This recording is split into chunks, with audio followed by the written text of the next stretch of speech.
Excuse. Yes. Thanks.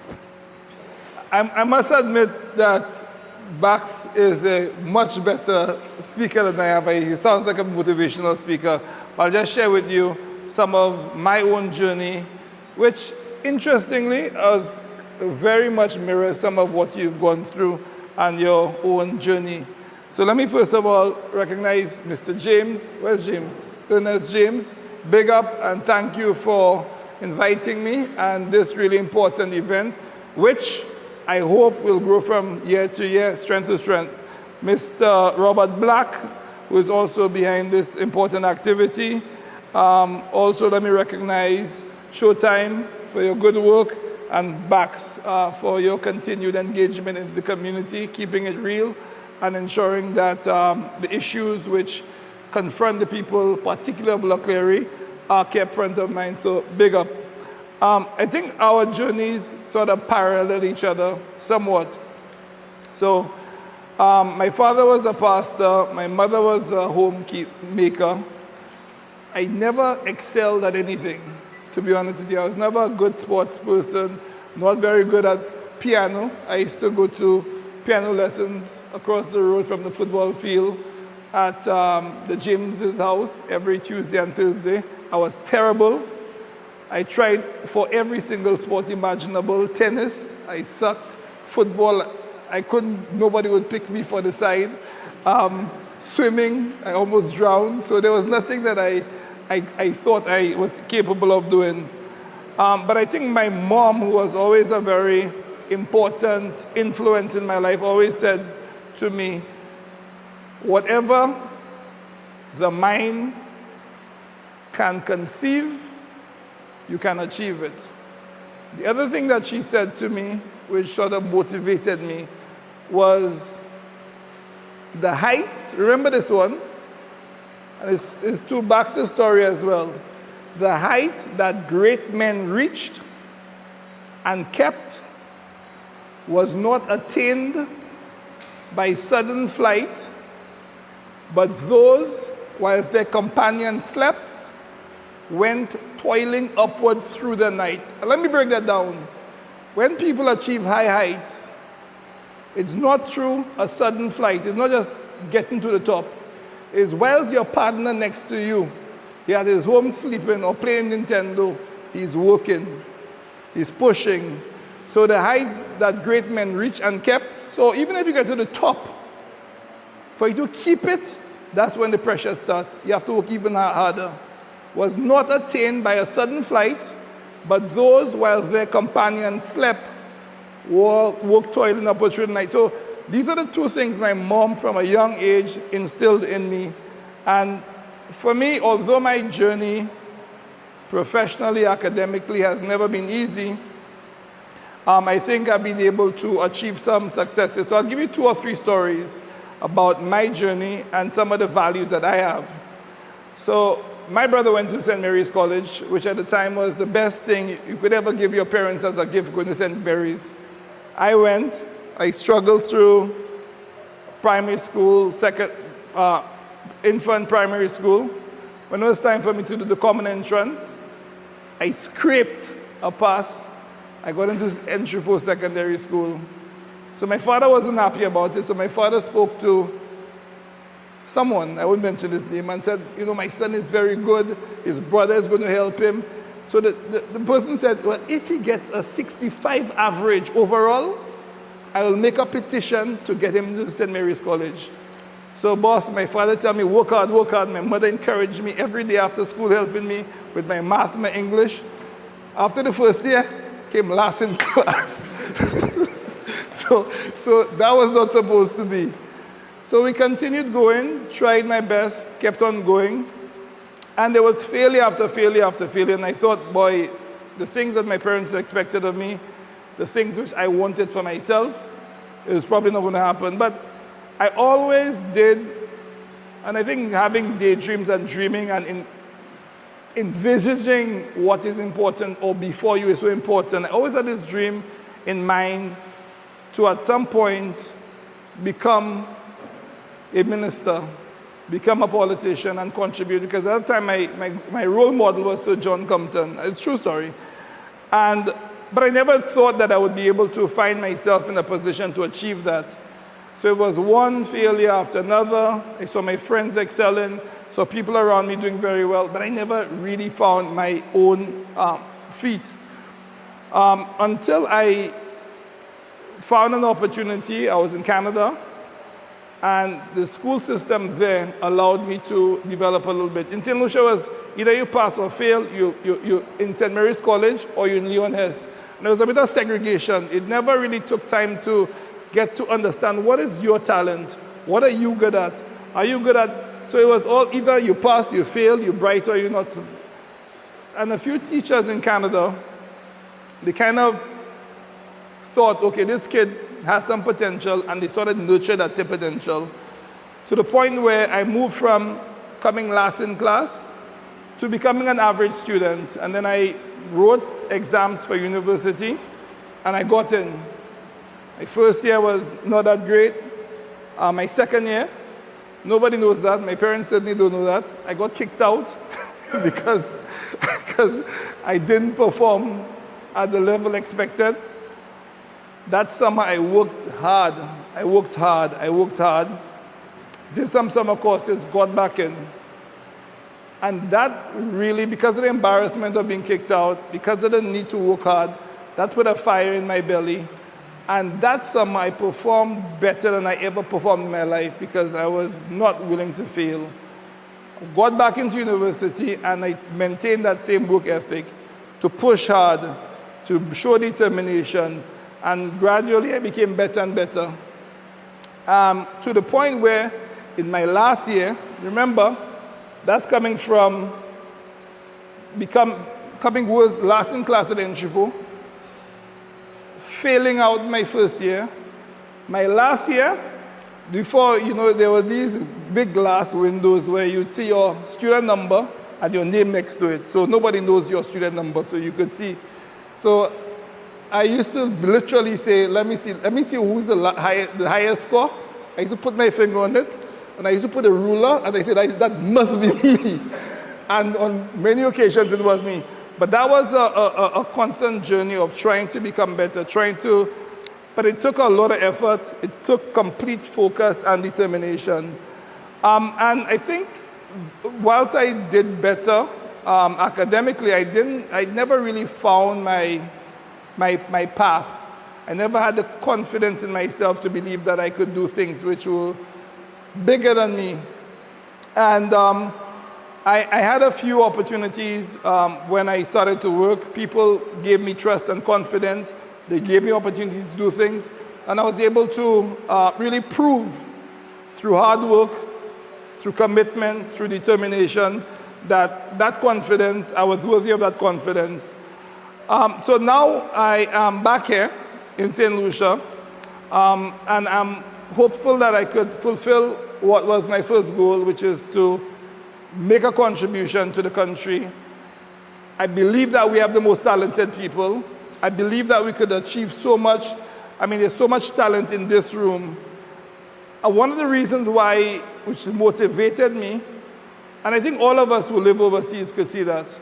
You take a St. Lucian, the average St. Lucian, who maybe nobody pays attention to, who nobody thinks maybe a world beater or is any special talent, and you put that same person in an environment in the US, in Canada, in Europe, and that person excels. When I worked in Switzerland, it was a joy when some of our civil servants or technical people came to Switzerland at the United Nations, and they would speak. As soon as they finished, the Europeans would run across to them and say, take notes, because they were bright, they were capable. But these same people here, they're not able to fulfill. And I think not only in my sector, but in sports, in tourism, in other sectors, you see people who are very ordinary here, go overseas and achieve great things. And I think that is something which we have to work at. That we have to ensure that we have a society where everybody has an opportunity to achieve their best, the best of themselves. And when I look, it's a bit of a different story. at the guys who are in entry pool, coming first, second, and third, and I see how their life has moved. It shows that we're not doing enough to support people's dreams and aspirations. Because if I was coming last, and I ain't special, trust me, I ain't special, but I worked hard, I was committed and disciplined, and I was able to make steps, we are not utilizing our talent properly. We have to invest in our people. We have to invest in the youth. Because if we don't, then you're not only going to have a failure for the country to go forward, but these people are going to miss an opportunity to fully achieve. So for me, I think I'm here to really support the ambitions of young people, to let it flourish, because I truly believe that if we are focused on delivering on the development of our youth, empowering them, giving them the tools to succeed, that this place could become one of the best places in the world. But we have to make that commitment, and I'm looking forward to working with everybody here. And again, what Bach said, I think is so true. Getting to the top will never be easy. You're going to fail time and time and time and time again. I have. Believe me, when I used to come home with my report card or I applied for a job that I didn't get, I failed 1,000 times. But just keep on going, keep on pressing. There's one thing I would add to what he said. Don't only write where you want to be. You could write that. What you also should do, and I think that's a very important tool, is to every week or every month write the 10 most important things you want to achieve. If it's you want to become better in sport or you want to become better at a certain skill, write them down. And every day, try to judge yourself against that expectation. If you're at school, try to figure out exactly what you need to do to improve. And keep a note of that every day. And every day, cross it off. Every week, cross it off. So you have an understanding of where you are, what your expectation is, and what you want to do. So I don't really have any grand story except to say, look, keep on pushing, keep on working hard, believe in yourself, do the right thing, and that's also important. Do the right thing. You'll make mistakes. You will make mistakes. I can't tell you half of the mistakes I made. I made a lot of stupid errors. But keep focused on your goal. You will fall sometimes. Get up and keep on going. You will make mistakes sometimes, but don't let these mistakes define you. Keep on pushing, keep on working, and it'll all work out in the end. So thank you so much.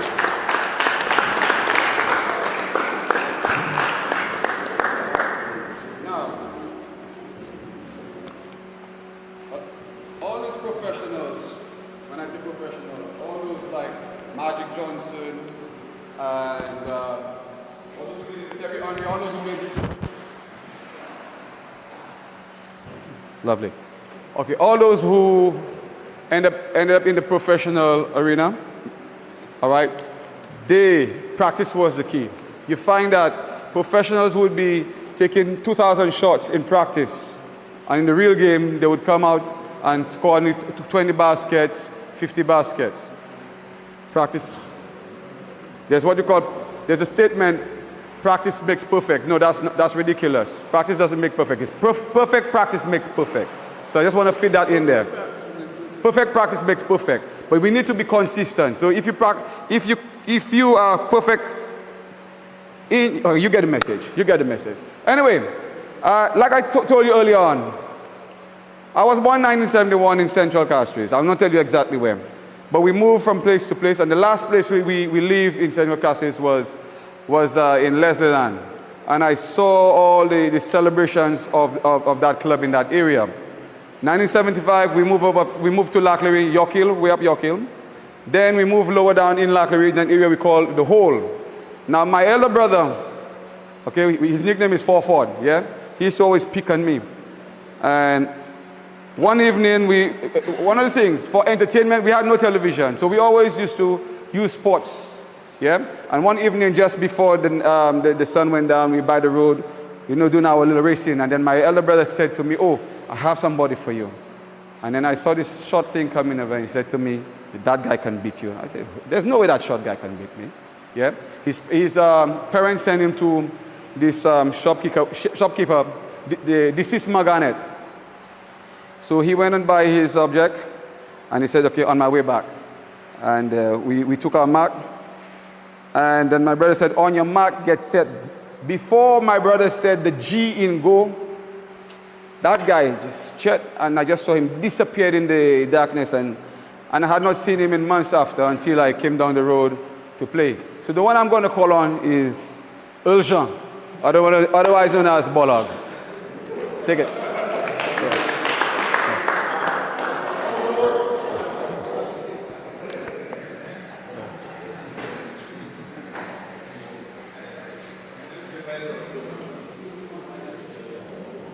There you go. How long do I have to speak, Wax? How long do I have to speak? Big man. Hi, how you doing? How you doing? So Bellis, how you doing? You all right? What? Good evening. Good evening to everyone. I didn't realize I was expecting a different forum. I thought I had younger players. Hey, my brother, how you doing?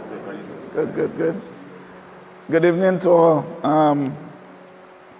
Let me first say to Mr. Ernest and Robert Black, Dave, you know, the hard work you all are putting in, you know, Dexter, Resume, and the committee, your committee. I must say how, you know, proud I am of the work that you all are doing, and it's for the community. So for us, it's always positive.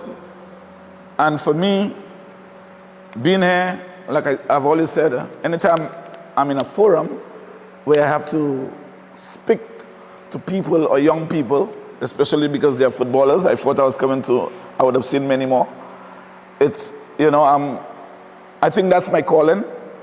And I always look forward to things like that, to opportunities like that. So thanks for having me. Yeah.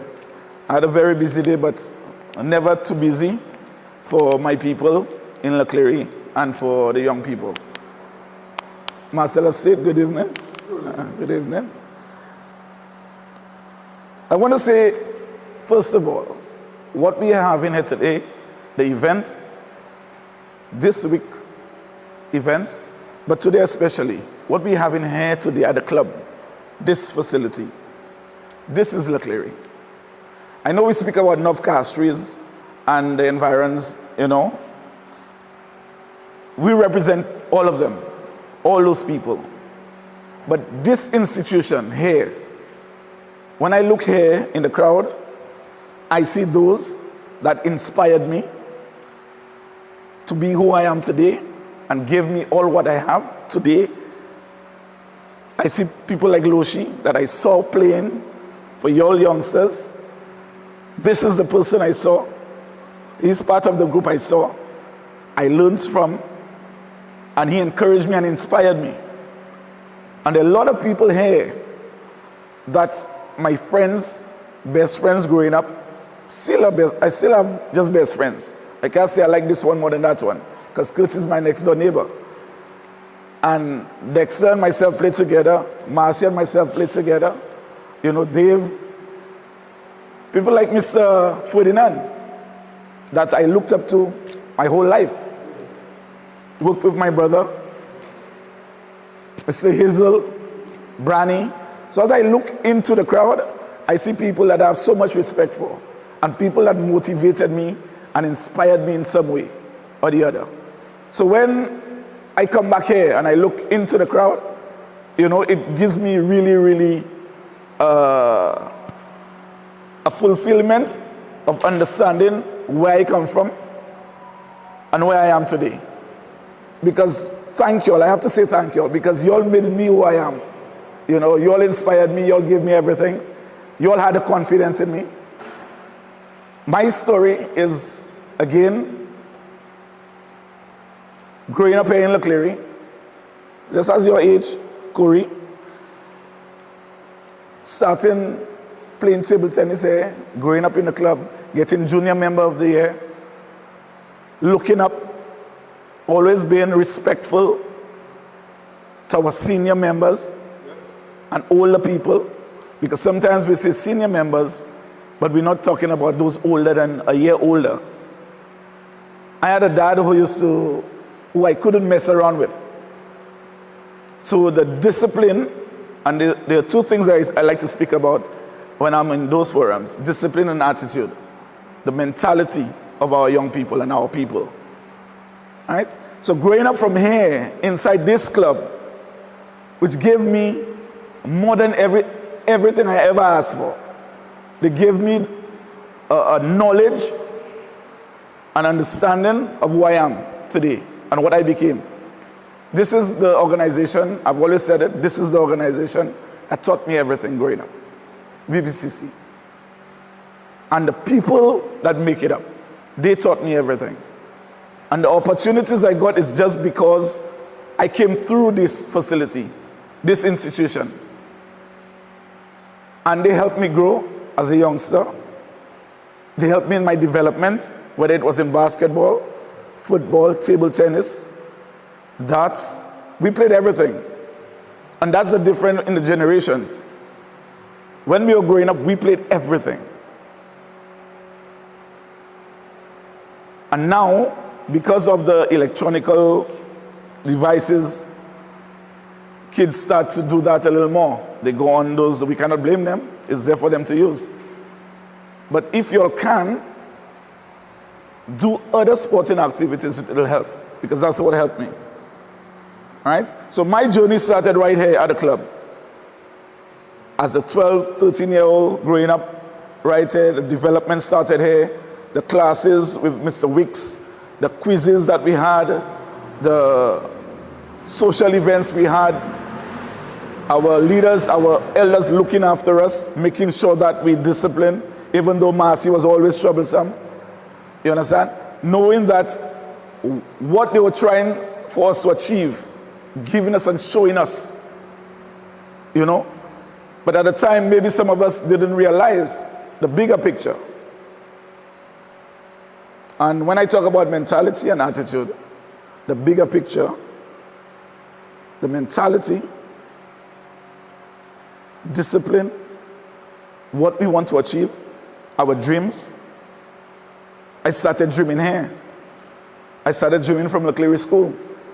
When my teacher used to tell me, when I used to tell my teacher, I wanted to be a professional footballer because I was watching it on TV.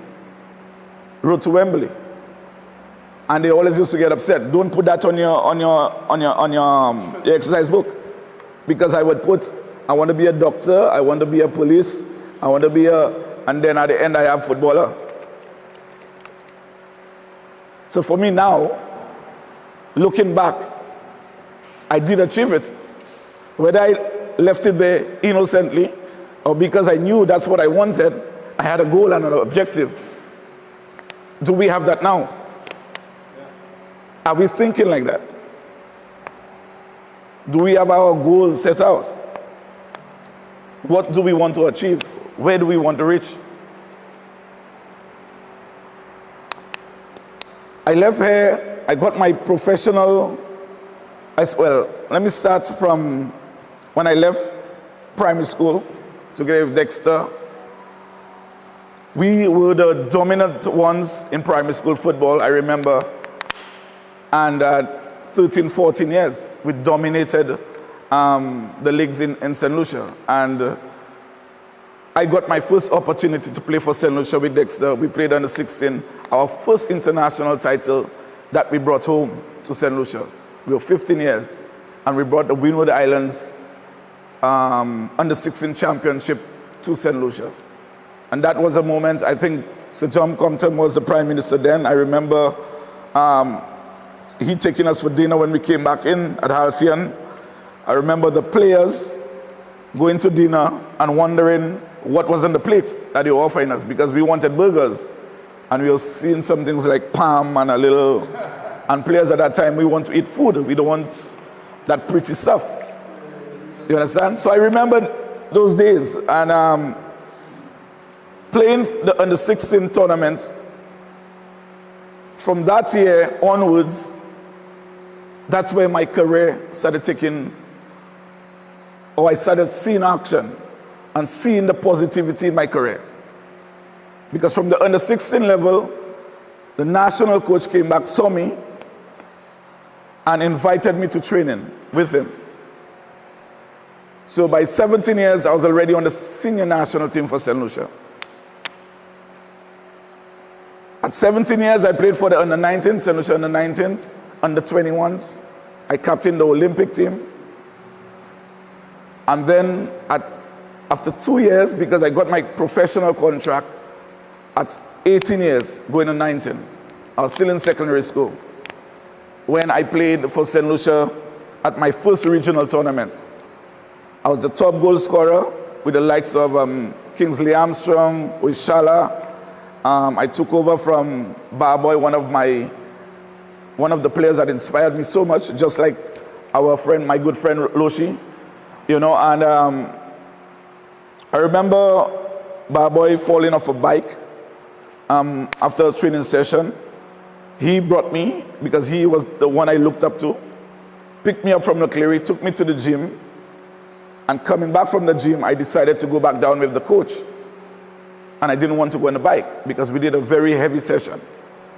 And coming back, he fell off the bike and got injured. And I was the young player that took charge or replaced him in the team for St. Lucia. I remember, I go through my years, and I remember that difficulties at the time where a coach who coached me at youth level really went out and bashed me because I was the youngest. And he felt that I was too young to be on the national team.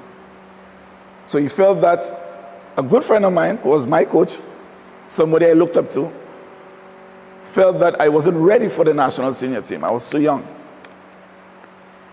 And that's where you have to believe in yourself, self-belief.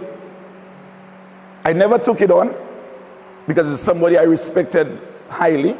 Up to today, I still do. I worked harder. If my coach was here, he would tell you, I'm one of the players that would never miss training. I don't miss training. It doesn't happen. Whether I'm sick, I'm at training. I'm always the first to arrive at training and the last to leave training. I love training. I love football. I love sports. It's in me. I cannot run away from it. Maybe if I took on my studies in that way, maybe I would have gotten even further. You know, maybe a priest as an acolyte, so maybe, but like Marcy, I got a basketball scholarship offer. At the same time, I got a professional football contract offer, and that was in 1991. I decided, because of so many different things that were going on in Alabama A&M University, the Ku Klux Klan, the racism, all those things scared me. But I know my love for football was paramount. It was the most important thing for me. So I decided with my family that I would go to Portugal instead. It's something I never regretted. I always say my decisions in my career, I don't regret. I've never regretted making my decisions. When I make my decision, I go full speed ahead with it. I deal with the consequences. I deal with the battles. I don't care if I negotiate and I negotiate badly because somebody else comes in and get more money than me. If I decide that's what I want, and I decide that, I go and I work with what they offer me and what I've accepted. That's my personality. Right? So, in my career later, when I left St. Lucia, I got my professional contract, going into a new territory, going into Portugal. My first time in Portugal, in Europe. And I was the first, something that I'm very proud of, I was the first local playing footballer that played professionally in Europe. So for me, that was everything. It was everything for me. Right? I think when I left home, I always said to myself, the one thing I would not do is disappoint the people of St. Lucia, because they're the ones, I remember when I left here, the amount of people that came to see me off at VG Airport, I felt like a superstar. And I knew that as an ambassador to the country, and there's nothing that I would do to embarrass the country.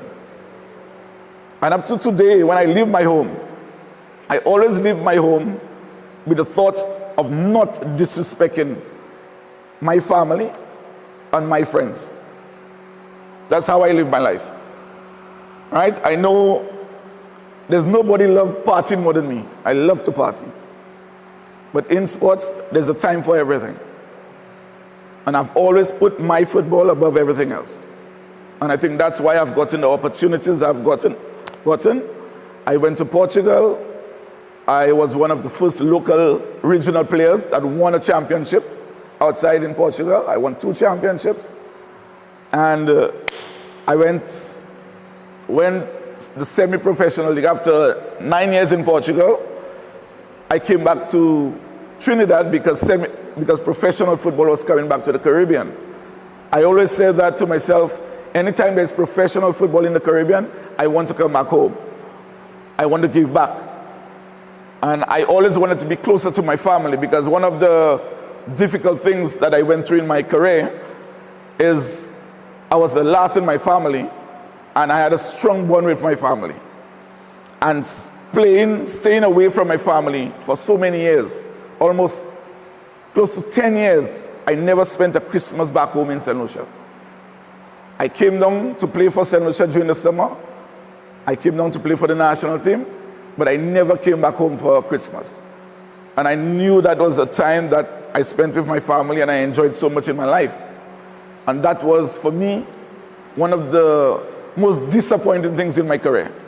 I didn't have my family with me, right? Where they could have seen me every week in, week out, playing and enjoying, what I was doing. So for me, it is something that has been destroying my brain for quite some time. All right? From Portugal, after playing about 9 seasons in Portugal, I came back. I went to England, I went to England for 3.5 years, played in England. I came back to Trinidad, joined the professional league. I was the highest paid player in the league from the time I came in to the time I left, which was 20 years. So I was a flag bearer in Trinidad, and I was a St. Lucian. A St. Lucian, a local St. Lucian. That's me. And that's what Trinidadians know me as, the St. Lucian. So I say things like that because I want us to understand, to appreciate the people that we are as St. Lucians. Appreciate the quality that we have in our country. Appreciate what we have in Clery. Because I don't think I was the best player that passed through Clery. I don't think so. There were a lot of talented players that passed through that were better than me, but maybe I excelled because I put in a little bit more and sacrificed a little more in what I did. And the opportunity came at the right time for me. And I got it. So maybe a lot of the players before me didn't get those opportunities. You understand? So for me, I thank God for my blessings when it comes to that. So for you, the younger ones, when you get your opportunities, you have to take it. You have to seize that opportunity. Right? You have to believe in yourself and seize the opportunity and take it. Do everything possible to achieve that goal. Right? I spent 20 years in Trinidad, and the 20 years were in and out. I spent the first 2 years, then I went back to play. I got an offer to play in China. I went to China, I spent 2 seasons, came back to Trinidad, and then within that time again, I went out to Scotland to play in the Premiership in Scotland with Hibernian. They were playing for the European Championships. So it got me at a different level, dealing with different players, different mindsets, different coaches. One of my coaches at Hibs at the time was Alex McLeish, who coached Aston Villa. So I got the experiences, I got a lot of knowledge from those persons because I always try to grasp as much as I can from coaches. I try to befriend them because when you leave your country and you go out, you have to have that personality. You have to have the attitude. You have to understand that you have to meet people. You cannot be closed and close yourself away from people because they have to help you. Right? So there are a lot of things that you have to learn. And I think some of the issues that we have at home is that a lot of people don't come back and relate their stories and tell you all about some of the things that you all have to be prepared for when you'll go out. Right? Because the climate conditions, right? Adapting to the food, the pressures of professional sports. We are in an amateur setting. Professionally, it's totally different. Marcellus would have given you all, I guess, his experience, because I came in late, about his journey and the difficulties that he had. And we all have to go through our challenges, all of us. My mom and dad wasn't rich. I didn't have money in my pocket. But I used what I had, my ability that God gave me, and the people that encouraged me, the people that supported me my whole life. And for me, I'm so happy that I could see Chevron now, because he is one of the players I brought to Trinidad, apart me and Zane and all of them. And it's good to see that they're doing so well in their careers. You know, so I could go on and on. I don't want to take too much time, because when I'm speaking football, I could talk for the whole day. You understand? But I just want to tell you all, you know, I appreciate what the committee members, Abbott and all of them are doing. We played here for Juventus. All of us played together. Marcy, all of us played together. And it's good to see that we respect the people that came before us, and that we're making a commitment to do everything to highlight them and to let them know that they're not forgotten. Because they inspired us, they motivated us, they gave us the opportunities. And I'm really, really happy to see what y'all are doing. And I will always support what y'all are doing. All right, thank you so much.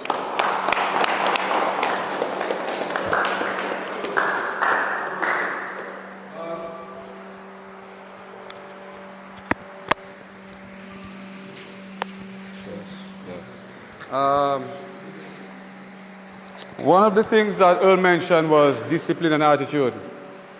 Hey Dwight, how you doing, B? You should also add that discipline and determination. Yeah? Add that, discipline and determination.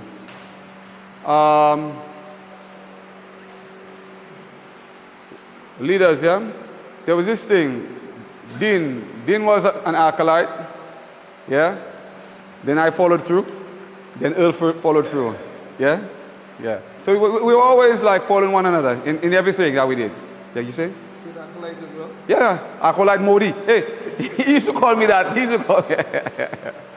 All righty. There's lots and lots to add on. Oh, on my flight to here, I came down with this young guy. I said, what's the name of the guy, Earl? Earl. What's the name of the guy? Baggio. Yeah, I came down with him. Yeah, so I liken the trend. I'm really in love with that trend, that we don't underestimate what we have. Yeah? Don't ever think that what we have is too little, because we have guys, great guys, that great guy like Edgar Davids, who was born in Suriname and he moved over to Holland, and he went we all know what he's done. He's been prolific, and he has done great things in the professional stadia. But after professional play, he found himself going in every little corner in Africa, all over the world, playing the small goals. So we are not too little for them to join us. Yeah? So gradually we're going to find them coming to us. Yeah?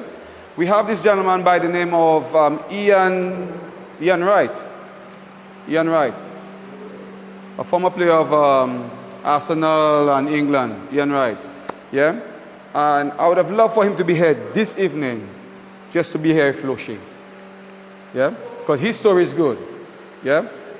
You see, I mentioned that because in NBA, you have all these great players like, okay, what's his name? Dr. J, yeah? A lot of these great players, they would go back into Harlem and play in Harlem. What's that area in Harlem that day? Yes, right there. All right? So they would leave the professional there and come back home and play, yeah? And they play against guys like Pee Wee and this guy that was called the GOAT. I can't remember his full name. And these guys in that league, in that Rockers Park area, they were capable of handling the professionals and making it in the pros. Yeah? So we should not underestimate what we have. Yeah? Because when we have guys like Ian Wright has nothing on Loshi. Yeah? And when we have guys like Earl looking up to Loshi and making it out there. Yeah? It's just that sometimes football, you can be fortunate, yeah? The word I want to use is not appropriate. But one time I scored 2 goals and Big Din, yeah? With my 2 left legs, yeah? So never underestimate yourself and never forget where you come from. Yeah, always come back home and do, yeah? And one more thing, my mentor, though I have not been an athlete, my mentor is Kevin Garnett. And I'll tell you why. And I go like this because Kevin Garnett, he never finished, he never went to college. Yeah? He went from high school straight into the NBA. But he always felt uncomfortable being among all these college graduates. But Bill Russell always tell him to do this. Yeah? Always carry 2 with you. Always carry 2 with you. Bring them up. Yeah? And in as much as Loshi didn't know that, he brought Bolog with him. Bax brought the whole community with him. Yeah? Bring 2 with you. Yeah? You know? Carry 2 with you. All right? Whether it's academics, whether it is sports, because sports and academics, they work in tandem. Yep? Yep. And the hand is mightier than the sword. Yeah? And I'm going to leave it like that. All right? Yeah. Want to sit? Okay. All right. So this is it. Yeah, this is it. We have refreshments. Yes? Yes. Yeah. Well done, my brother.